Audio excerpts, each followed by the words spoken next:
एक पुराना हवेली पहाड़ी पे अकेला खड़ा था। धुंध उसकी टूटी हुई दीवारों से चिपकी हुई थी। लोग उसे हवेली नंबर 13 कहते थे। उसकी डार्क हिस्ट्री के किस्से कहानियां बन चुके थे। अचानक मौत की कहानियां, रात को अजीब आवाजें, कोई भी पास जाने की हिम्मत नहीं करता था। वो हवेली एक दर्दनाक यादगार थी। उसने अपनी दीवारों के भीतर प्यार, धोखा और मौत देखी थी। अब बस सन्नाटा बाकी था, या ऐसा ही लगता था। जिनमें सुनने की हिम्मत थी उनके लिए हवेली अपने राज फुसफुसाती थी। हवा में रोने की आवाज आती थी। खाली कमरों में एक नाम गूंजता था, अमरा। शर्मा परिवार मसूरी आ गया। अपने नए घर को लेके वो बहुत एक्साइटेड थे। उन्होंने हवेली नंबर 13 को बहुत कम दाम में खरीदा था। मिस्टर और मिसेज शर्मा ने लोकल लोगों की बातों को अनसुना कर दिया। उन्होंने इसे अंधविश्वास कहा। उनका बेटा राजीव थोड़ा डाउटफुल था। जब वो हवेली में दाखिल हुए तो उनकी बेटी प्रिया की रीढ़ की हड्डी में सिहरन दौड़ गई। ऐसा लगा जैसे वहां ठंड है, अनचाहा सा। ये बस पुराना है, मिस्टर शर्मा ने कहा। इसे थोड़ा जीना है। उन्हें नहीं पता था कि वो कितने सही थे। पहले कुछ दिन तो नॉर्मल थे, फिर फुसफुसाहट शुरू हो गई। प्रिया ने रात में अपना नाम सुना। धीरे से बोला गया। राजीव ने अपनी आंखों के कोने से परछाइयों को हिलते हुए देखा।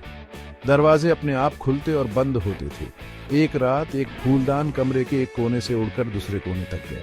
वो दीवार से टकराकर चकनाचूर हो गया। शर्मा अब इसे और नकार नहीं सकते थे। घर में कुछ तो था, कुछ बुरा। उनके दिलों में डर घर कर गया। हवेली अब घर जैसी नहीं लग रही थी। राजीव को अटारी में एक पुरानी डायरी मिली। वो अमरा नाम की एक औरत की थी। वो 1 सदी पहले इसी हवेली में रहती थी। उसके शब्दों ने एक प्यार भरे रिश्ते की कहानी बयां की। एक जलन से भरा पति और एक दर्दनाक अंत। अमरा की हत्या इसी हवेली में हुई थी। उसका प्रेमी गायब हो गया था। लोगों का मानना था कि उसकी आत्मा फंस गई है, हमेशा के लिए अपने खोए हुए प्यार को खोज रही है। आखिरी पन्ना पढ़ाते हुए राजीव ने सिहरन महसूस की। अमरा के आखिरी शब्द उसके खुद के डर को दर्शाते थे। वो मेरे लिए आ रहा है। अमरा की मौजूदगी और भी स्ट्रांग हो गई। वो सपनों में दिखाई देने लगी। ठंडी फुसफुसाहट उन्हें पूरे घर में फॉलो करती थी। एक शाम प्रिया ने उसे देख लिया। सफेद साड़ी में एक औरत, उसका चेहरा पीला और उदास। प्रिया चीख पड़ी। परिवार डर के मारे एक साथ आ गया। वे जानते थे कि उन्हें कुछ करना होगा। वे ऐसे नहीं रह सकते थे। अमरा की आत्मा बेचैन थी। वो शांति चाहती थी, लेकिन क्या वे उसे यह खोजने में मदद कर सकते थे? बेबस होकर शर्मा परिवार ने लोकल लोगों की तरफ रुख किया। एक बूढ़ी औरत ने उन्हें एक पंडित के बारे में बताया।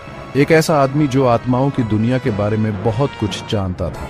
वह पहाड़ों में ऊपर दुनिया से दूर रहता था। सफर खतरनाक था, लेकिन डर ने उन्हें ताकत दी। उन्हें खुद को बचाना था, और शायद वे अमरा को शांति पाने में मदद कर सकें। पुजारी ने उनकी बात सुनी। वो हाँ में हाँ मिलाता रहा। उसकी आंखें समझ से भरी हुई थीं। आत्मा इस जगह से बंधी हुई है, उसने कहा। हमें एक भूत भगाने की पूजा करनी होगी। पंडित जी हवेली नंबर 13 पर पहुंचे। वह अपने साथ अगरबत्ती, गंगा जल और शांत अधिकार लेकर आए थे। जब उन्होंने प्राचीन रस्में शुरू की तो हवा में तनाव छा गया। पूरे घर में मंत्र गूंज उठे। अचानक तापमान गिर गया। हवेली के चारों ओर हवा तेज गति से बहने लगी। एक ठंडी अजीब सी आवाज ने हवा को भर दिया। अमरा विरोध कर रही थी। पुजारी ने मंत्रों का जाप जारी रखा। उसकी आवाज और तेज होती गई। दोनों दुनियाओं के बीच जंग छिड़ गई। रोशनी और अंधेरे का टकराव हुआ। भूत भगाने की पूजा पूरी रात चली। जैसे ही भोर हुई सन्नाटा छा गया। पुजारी जी गिर पड़े, थके हुए लेकिन विजयी। अमरा की आत्मा चली गई थी। घर हल्का लग रहा था। शर्मा परिवार ने समय बर्बाद नहीं किया। उन्होंने अपना सामान पैक किया और हवेली नंबर 13 छोड़ दी। इस अनुभव ने उन्हें अंदर तक हिलाकर रख दिया था। उन्होंने कभी वापस न आने की कसम खाई।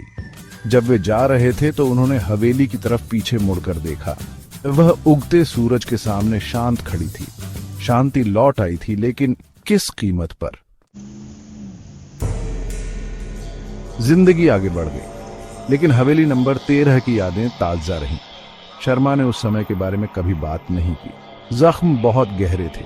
कुछ लोग कहते हैं कि हवेली नंबर 13 का श्राप अभी भी है, कि अमरा की आत्मा जिसे शांति नहीं मिली अभी भी हॉल में भटकती है, अगले अनजान परिवार के दरवाजे पार करने का इंतजार कर रही है उसके घर में।